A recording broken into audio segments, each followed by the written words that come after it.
This is Pastor Vale. Thank you for tuning in to Redeeming Time. This broadcast today is dedicated to Travis Hoare, who is one of our fine young men who is presently serving in the Marine Corps.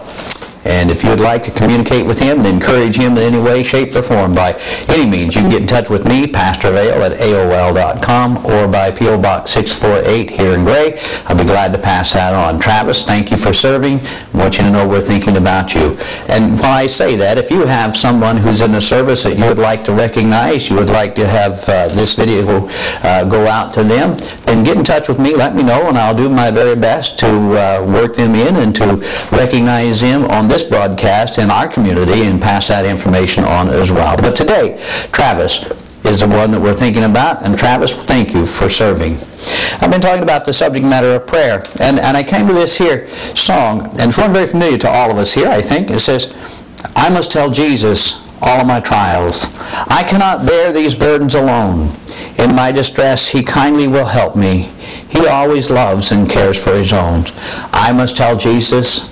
I must tell Jesus. I cannot bear these burdens alone. I must tell Jesus. I must tell Jesus. Jesus can help me. Jesus alone. Familiar song, but so true. Jesus really is the only one who can really bear our burdens. In the book of Galatians in chapter 6 and verse 2 and in verse 5. In verse 5 it says, every man shall bear his own burden. And then in verse 2 it says, bear ye one another's burdens, and so fulfill the law of Christ. What is it saying? It wasn't in conflict. It says there is a sense that every one of us has a responsibility that we need to carry our own burden. We are responsible for the burden that we have. But in the same way, we're to share that burden with others. There are some things that are to be shared with others, and in sharing with others, others can help us to bear the burden along with us. We're not left to carry the weight alone. You see, if you were left to carry some of these burdens all by yourself, and you don't share it with anybody else, it's just you, and your heart is heavy, and you carry it all alone and not share it with anybody else, you may become discouraged and feel like you're all alone, and the weight becomes very heavy and very hard to do. But yet, when some others, you begin to share with others, you begin to enter into your suffering, your care with you, and they begin to pray with you and encourage you, then it begins to lift you up, and the load seems a little bit lighter, and the way seems a little bit better. The saying says, many hands make for light labor. In the case where there was a sense of Esther, you read the book of Esther, chapter 4, verse 16. Esther had the whole weight of all the nation upon her shoulders. She was going to go in before the king and plead on behalf of the people of Israel. And the outcome was on her shoulders. But she asked, knowing that all this weight was on her shoulders, she asked for the people of Israel for a fast and to pray for a period of 3 days, to pray for her so she wouldn't go be going alone. And so she shared that burden. And in the book of Acts in chapter 4, when persecution began to come to the church, you find that Peter and James and John were taken before the council in Acts chapter 4, verse 23 through verse 31. And when they were released, they went immediately to the church that had been praying for them, and they gathered together and they prayed collectively together, and they shared. Why? Because persecution had come, and it was a mutual thing. It wasn't just them that were in the crosshairs of persecution. The whole body was in the crosshairs for persecution, and so it was incumbent upon all of them to share that burden one with another. Another place that in the book of Acts in chapter 12, it quite well illustrates what happened to us. Peter was in prison, and it says, and the church had gathered together, and they were praying without ceasing on his behalf, and God intervened, and he was miraculously delivered from the prison, and he stands outside the gate where the church had gathered to pray, and he said it was Peter, and the person ran back inside saying, it must be a ghost, it can't be him. And finally he came in, and they saw that truly God had answered their prayers. Many times I think that's the way it is with us, that we pray and we ask God to do something, then God does it, and then we're shocked that he did it. Well, prayer, there is a sense that we need to share our burdens and pray one with another. In the book of Exodus, a very good illustration of what we're talking about here is about sharing our burdens. We're not carrying it all on your own shoulders.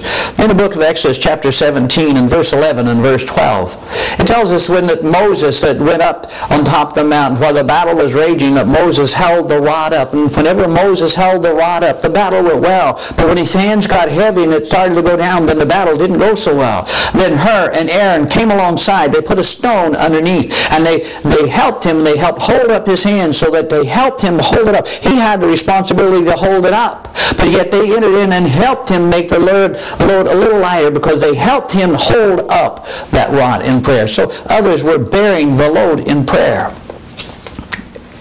God didn't intend for us to carry it alone. God moves His hands. And let me tell you that again. The Lord will move on our hearts. And we will open our mouth. And He will move His hands. And then we will lift our voice in praise as a result of what He does. God hears and answers prayer. We're not supposed to carry these things alone. Share it with others, then they might pray one with another. And in that light, I want to encourage you, if you have a burden, you have a prayer request, you have a need on your heart, I'd encourage you to send that to us. Send that to me. And we'll get together in our church here on Wednesday night, and we're going to take those burdens and the prayer requests that you give. You don't even have to put your name on it. You don't have to have a return address. You have a burden, you want us to pray for you, and you send that to us, and we're going to go to work, and we're going to take that burden before the Lord in prayer and lift up your burden before the Lord in prayer. We want to enter in with you. We want to fulfill our obligations because we have a burden for you. I have a burden for the people in this community. My burden is that God will bless each and every one in Gray and New Gloucester and meet everybody's needs according to His wisdom and His knowledge. My burden for Travis and for those that are with you, Travis, is that God will meet your needs wherever you are, whatever your circumstances are. He alone knows your need, and He will meet those needs for you. And let us all remember to always to cast our care upon Him because He cares for us.